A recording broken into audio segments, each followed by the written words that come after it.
semuanya, balik lagi kita akan membahas investasi reksadana terutama di aplikasi Bibit. Sebelum masuk ke video seperti biasa, saya mengucapkan banyak terima kasih kepada teman-teman yang telah menggunakan kode referral Air Cashback sebagai kode referral sehingga saya mendapatkan 25.000 dan teman-teman juga mendapatkan 25.000. Oke, langsung masuk ke video. Setelah 8 bulan saya investasi dan hasilnya kenapa pertumbuhannya hanya 4%? Nah, di sini rupanya ada beberapa komentar dari teman-teman yang sepertinya saya lihat tidak melihat video-video saya sebelumnya dan langsung mengejudge. Wis, keren sekali bahasa saya kali ini, mengejudge.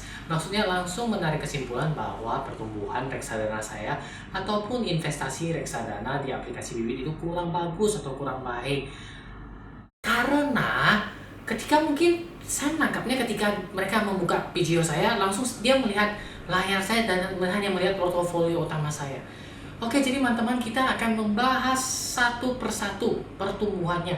Jadi kita istilahnya jangan langsung menarik kesimpulan ya, karena ada beberapa komentar teman-teman yang saya lihat apabila tidak saya luruskan, ini akan berdampak buruk bagi teman-teman yang mau belajar investasi di reksadana.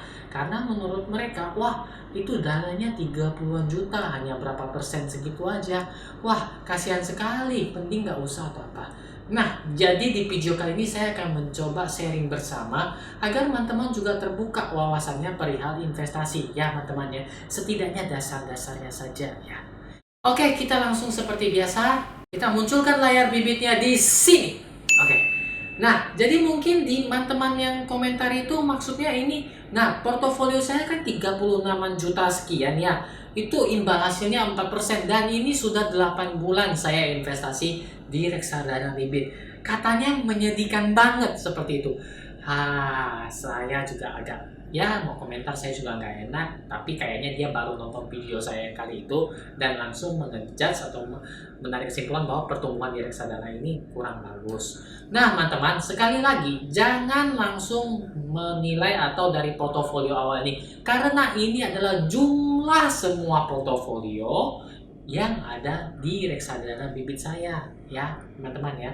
Kemudian pertumbuhannya sekitar 1,4 juta itu juga semuanya teman-teman, jadi hanya 4%-an. Oleh karena itu saya ingin meluruskan, yuk kita sama-sama masuk ke satu-satu portofolio. Yap, kita mulai dari dana tabungan atau Michelle ya, saya ganti nama ini. Di obligasi ini pertumbuhannya hanya 2,51%. Bayangkan saya mulai investasi dari kapan? Oke, kenapa pertumbuhannya hanya 2,51% di obligasi? Pertama, di video kali ini, waktu dibuat ini, mungkin obligasi memang sedang agak sedikit menurun ya, tuh kan teman-temannya. Ada sempat naik, terus dia turun lagi. Harapannya kita naik terus ya, teman-temannya. Oke, kita balik lagi. Ini saya mulai bulan Oktober saya memasuki Sukor Invest Bond Fund ini sebesar 10 juta, saya masih ingat. Kemudian 2 minggu kemudian saya top up lagi 10 juta dan beberapa minggu kemudian saya tarik 10 juta, habis itu saya top up lagi. Jadi di portofolio bond ini sebenarnya sudah beberapa kali saya tarik masuk ya. Jadi menurut saya persentase ini pun agak sedikit rancu ya, karena keuntungannya atau gimana ya, saya ingat saya masih sempat plus sampai 7-8%-an. Ketika itu saya langsung tarik 10 juta. Jadi sehingga ya, karena pada saat itu saya juga membutuhkan, kan seperti yang saya dijelaskan di video-video saya sebelumnya ya, bahwa dana tabungan ini apabila saya memerlukannya mendadak tiba-tiba ya, maka saya akan menggunakan dana ini terlebih dahulu. Kok ketekan ya? Oke. Saya akan menggunakan dana ini terlebih dahulu. Setelah selesai saya baru masukkannya lagi, sehingga persentasenya pun hanya seperti ini. Oke teman-teman, kita lanjut. Nah, di investasi reksadana saham ini kok nggak dia komentar ya, plus 20%. Ini 20% ini hanya sekitaran 6 bulan ya, 5 atau 6 bulanan saja. 20% ini ya. Ini ketika ini saya ingat saya dapat dana saya udah investkan, kemudian masih ada sisa sekitar 400.000 dan saya langsung kebetulan ya, di video saya sebelumnya saya udah kasih tahu bahwa saya memang agak sedikit suka dengan Sukor, entah kenapa, ini mungkin jatuh cinta pada pendapat yang pertama ya, dari mata ataupun ke hati ya, dari kayak seperti itu. Jadi saya langsung invest sahamnya. Dan ini 20% dalam jangka waktu 5-6 bulan saja. 20%. Tapi saya sarankan kepada teman-teman, ini cukup bahaya ya reksadana saham ya. Bukan bahaya gimana, high risk high return ya. Lihat returnnya 20% ya. Bayangin, cepat banget, 5-6 bulan saja. Nah, mana yang komentar yang 4% itu menjadikan sekali investasi reksadana ya. Ini ada yang 20% juga. Oke, lanjut lagi kita ke portofolio berikutnya. Di portofolio ini saya rutin ya, sebulan sekali setelah gajian saya langsung top up rutin. Di pasar uang ini sudah, ini ada, jadi ini pun persentasenya agak sedikit gimana ya, agak kacau ya, karena ini agak awal-awal pertama ya. Di video sebelumnya saya udah jelaskan ya. Ini pertama ini saya investasikan di BNI Dana Liquid ya, karena kemudian sama dengan BNI IDX 30, maka saya ganti ya, kemudian saya ganti ke Sukor. Tidak lama kemudian dia langsung kena suspend. Lihat persentasenya, ini 8 bulan udah 1%, tapi ini kan di stop ya, stop. Habis itu saya pindah ke Sukor ini kena suspend, barulah akhir-akhir ini saya mulai lagi di dana reksa Seruni pasar uang 2. Di pasar uang persentasenya nggak terlalu tinggi ya. Kenapa? Karena low risk low return ya, jadi teman-teman juga harus tahu seperti itu. Lanjut ke obligasi. Keuntungan di obligasi saya 3,25%. Tertingginya saya sempat ingat itu sekitaran 5-7% ya. Ini mungkin karena obligasinya memang lagi ada turun-turunnya. Jadi posisinya sekarang plus 3,25%. Menurut saya masih bagus ya. 8 bulan investasinya ya. Kemudian di saham. Nah, untuk saham ini plusnya 8,62% ya. Tinggi di 8 bulan ya. Jadi kalau dirata-ratakan 1 bulan itu 1%. Bagus bukan? 8%-an. Oke. Jadi setelah semuanya ditelaah, lihat ya, yang ini plus 4% ya. Jadi di sini saya juga akan sedikit sharing bersama, meluruskan bahwa investasi itu kita nggak bisa langsung lihat istilahnya halaman depannya aja ya. Karena investasi itu bukan seperti itu teman-teman ya. Jadi bagi teman-teman yang ada sedikit komentar, yang ada ya beberapa komentarnya itu nangis di pojokan saja tuh, investasinya hanya 4%-an, 3%-an, udah 8 bulanan, udah setengah tahunan gitu ya, mending nggak usah aja atau apa. Karena dia hanya melihat keseluruhan dari portofolio ya.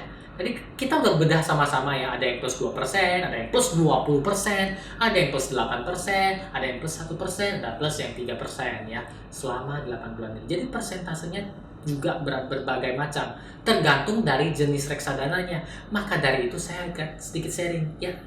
Yuk coba kita sharing dulu. Mungkin Yuk masih belum paham mengenai investasi reksadana, di mana tiap jenis investasi reksadana itu memiliki potensi keuntungan dan kerugian yang berbeda-beda.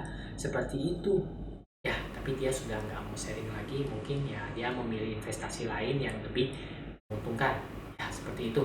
Jadi saya intinya mau sharing saja. Jadi balik lagi teman-teman, jadi jangan lihat dari awalnya saja. Investasi itu tujuannya dari jangka pendek sampai jangka panjang. Kenapa di portofolio awalnya ini sangat rendah? Karena dia total. Kan teman-teman juga yang sudah nonton video-video sebelumnya, saya yakin teman-teman sudah tahu bahwa 2 portofolio saya ini terbentuk dari metode lumsum dan DCA. Dan rumus matematika adalah semakin besar, yang di bawah apa ya?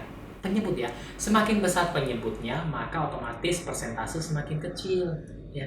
Bayangin teman-teman, saya lumsum di obligasi ya.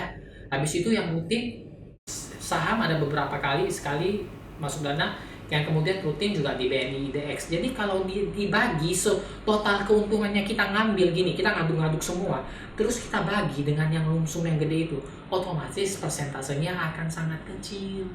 Benar gak teman-teman matematikanya? Kalkulatornya mana? Ya kita hitung sama-sama.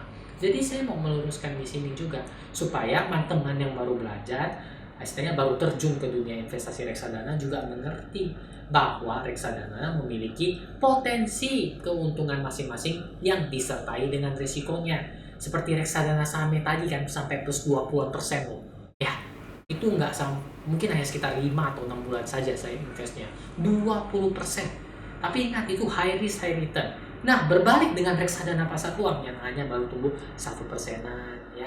Tapi di obligasi ada yang 3%-an ya. Seperti itu teman-teman. Jadi jangan langsung menarik kesimpulan, wah investasi reksadana ini kok tidak begitu menguntungkan. Kita bandingin saja apabila dana kita ditaruh di tabungan, itu berapa bunganya per tahunnya, bahkan berkurang karena adanya admin, ya benar kan, biaya admin, biaya kartu. Jadi kayaknya dana kita berkurang, mendingan kita taruh di reksadana. Seperti itu teman-teman, ya. Jadi bagi teman-teman yang baru memulai ingin mencoba investasi reksadana, jangan takut, jangan cemas. Kita mulai saja dulu, kita pelajari pelan-pelan. Mulainya dari reksadana pasar uang. Kenapa? Karena resikonya paling rendah, walaupun keuntungannya juga paling rendah. Semakin belajar, semakin mengerti, kita naik ke reksadana obligasi dan reksadana saham. Sesuaikan dengan profil resiko masing-masing dan tujuan jangka waktu. Jangan menilai, baru beberapa bulan ini saja hanya segini, percuma saja investasi reksadana. Enggak seperti itu. Kita lihat jangka waktunya, ya. Saya akan tetap eksis di sini dan sharing bersama. Kita lihat beberapa tahun kemudian, 2 tahun, 3 tahun, kita lihat apakah pohon kita sudah berbuah atau belum. Oke, jadi semoga sharing saya di video kali ini menjawab pertanyaan teman-teman yang perihal mengenai, loh kok beberapa bulan, 5 bulan, 6 bulan returnnya hanya 1%, 2% ya. Itu karena tadi hitung-hitungannya kita sudah hitung. Jadi itu karena alasannya, karena bedah portofolionya juga kita udah lakukan. Satu persatu dari jenis reksadana kita juga lihat perbandingannya ya, returnnya ada yang tinggi, ada yang rendah. Jadi jangan langsung menangkap dan menilai hanya dari kulit luarnya saja. Seperti itu. Dan bagi teman-teman yang baru belajar investasi reksadana, boleh ditonton video-video saya sebelumnya, karena belakangan ini banyak ada yang DM dan masih bingung perihal jenis-jenis reksadana, alur beli jual reksadana. Udah dibikinkan saya videonya ya, tenang ya teman-teman ya. Dan yang paling penting, bagi teman-teman yang baru pertama kali menginstalkan aplikasi Bibit, jangan lupa menggunakan kode referral cashback sehingga saya mendapatkan 25.000 dan teman-teman juga mendapatkan 25.000. Saya juga mengucapkan banyak terima kasih kepada teman-teman atas supportnya, sarannya. Saran yang paling banyak ini tuh mix saya ya, yang dari kemarin ya. Padahal mix saya udah diganti ini. Kok suaranya masih cupreng-cupreng ya? Ya ganti yang agak mahal sedikit sih. Kemarin memang yang murah, tapi sekarang udah agak mahal. Semoga suaranya makin bagus dan lebih enak terdengar ya teman-teman ya. Oke. Nantikan video-video aneh selanjutnya. Akhir kata, Jajang Mil. Dadah.